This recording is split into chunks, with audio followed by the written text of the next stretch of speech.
what about the voting? Because it seems to me a highly flawed system. I don't know how to fix it. I mean, I mentioned at the top of the show today how the Pro Football Hall of Fame does it, where the list is pared down to a manageable number, manageable enough that a group of selectors can meet together and not spend a week discussing. It's just a new one-day sit-down where people can pound the table on behalf of some and maybe sway votes in another direction.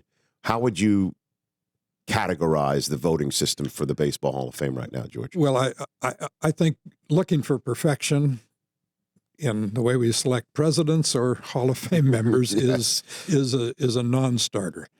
I would not restrict the writers to merely listing 10.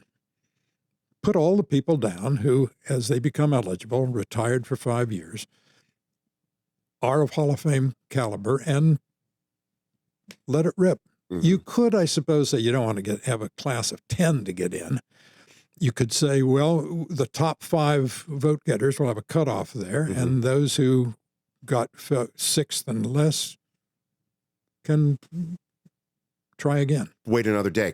Plus the idea, to me, that someone like Jorge Posada gets one and done, that he doesn't, on his first attempt, get enough votes to stay on a ballot after his career, that it would not be reviewed again. I guess, for another 15 years it won't be reviewed again after his falling off the ballot? Yes, but he falls off the ballot because he didn't even get 5%. Again, you got to get to 75%. Sure, but I mean, isn't that somewhat unfair that he's thrown into a pool of about 50 guys and he doesn't get the 5%, and thus his entire career does not get reviewed for another decade and a half? That seems to me a little bit draconian. I don't think it is. It seems to me a decade and a half for reflection. Look at how mature reflection elevated Tim Raines. People said, well, he's out from under the shadow of Rickey Henderson. Let's rethink this. Mm-hmm.